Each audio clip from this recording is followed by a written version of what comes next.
আমি আপনাদেরকে দেখাবো যে কীভাবে আপনারা নগদে ব্যাংক থেকে নগদে অ্যাড মানি করবেন বা কার্ড থেকে নগদে কীভাবে অ্যাড মানি করবেন সেটা দেখাবো। তো এই জন্য আপনার নগদ যে অ্যাপ্লিকেশন আছে অ্যাপ্লিকেশনে চলে আসবেন। আপনার নগদ অ্যাপ্লিকেশনে চলে আসবেন। এখানে আসার পরে আপনার এখানে আপনার পিন দিয়ে লগ ইন করে নেবেন। তো পিন দেওয়ার পর এখানে লগ ইনে ক্লিক করে দেবেন। লগ ইনে ক্লিক করার পর নগদে প্রবেশ করবো। আপনার একটু ব্যালেন্সটা দেখে নিয়েছি, আমার 4 টাকা 8 পয়সা আছে। তো আমি অ্যাড মানি করবো। অ্যাড মানি করার জন্য আপনার এখানে প্রথমেই আপনি অপশন পাবেন অ্যাড মানির। এই অ্যাড মানির উপরে ক্লিক করে দেবেন। তো অ্যাড মানির উপরে ক্লিক করার পর আপনি এখানে কার্ড টু নগদ এটাতে ক্লিক করে দেবেন, অথবা আপনি যদি ব্যাংক থেকে আনেন তাহলে ব্যাংক টু নগদও ক্লিক করলে আপনি পারবেন। তো আমি কার্ড থেকে আনবো, কার্ড টু নগদে ক্লিক করলাম। তারপর এখান থেকে ভিসা কার্ডে আমি আনবো, ভিসা কার্ডে ক্লিক করে দিলাম। তো আমি যে নাম্বারে আনবো সেই নাম্বারের উপরে ক্লিক করে দেবো। আমার নগদ নাম্বারের উপরে ক্লিক করার পর আমি এখানে কত টাকা আনবো সেটা এখানে বসিয়ে দেবো। তো আমি এখানে 1500 টাকা দিলাম, যখন পরবর্তীতে ক্লিক করে দিলাম। দেওয়ার পর আমার এখানে যে কার্ড থেকে আমি আনবো সেই কার্ড নাম্বার, কার্ডের পিছনে যে সিভিভি নাম্বার আছে এবং কার্ড হোল্ডার নেম, তারপর হচ্ছে কার্ডের যে মেয়াদ আছে মেয়াদটা এখানে দিয়ে দেবেন। তো এখানে আপনি কার্ড নাম্বার দিবেন, কার্ডের হচ্ছে মেয়াদ দিবেন, সিভিভি নাম্বার দিবেন, এটা কার্ডের পিছনে থাকবে। তারপর কার্ড হোল্ডার নেম, মানে কার্ডে আপনার যে নাম আছে সেভাবে আপনি লিখে দিবেন।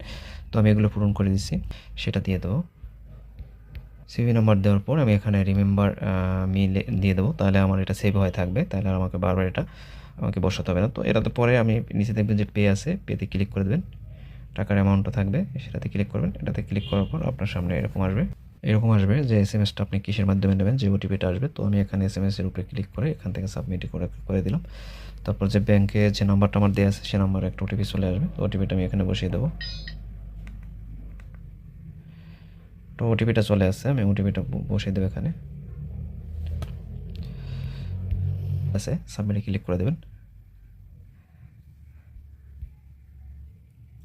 প্রসেস হচ্ছে, তো দেখেন যে নগদে কিন্তু আমার টাকাটা অ্যাড মানি হয়ে গেছে। তো যেখানে আমি 10,000 টাকা নগদ অ্যাড মানি করছি, অ্যাড মানি কিন্তু অলরেডি হয়ে গেছে। তো এইভাবে কিন্তু আপনি আপনার ঘরে বসে কিন্তু আপনার কার্ড থেকে আপনি কিন্তু নগদে, এই যে ব্যালেন্সটা দেখেন, আচ্ছা ছিল যে 4 টাকা 8 পয়সা, এখন হচ্ছে 1504 টাকা 8 পয়সা। তো এইভাবে কিন্তু আপনি ঘরে বসে আপনি নগদে কিন্তু অ্যাড মানি করতে পারবেন যে কোনো কার্ড এবং ব্যাঙ্ক অ্যাকাউন্টের মাধ্যমে। ধন্যবাদ সকল কাজকে পর্যন্ত, ভালো থাকবেন সবাই। আর অবশ্যই চ্যানেলটি সবাই সাবস্ক্রাইব করে রাখবেন, এরকম ভিডিও আপনারা খুব সহজে পেয়ে যাবেন।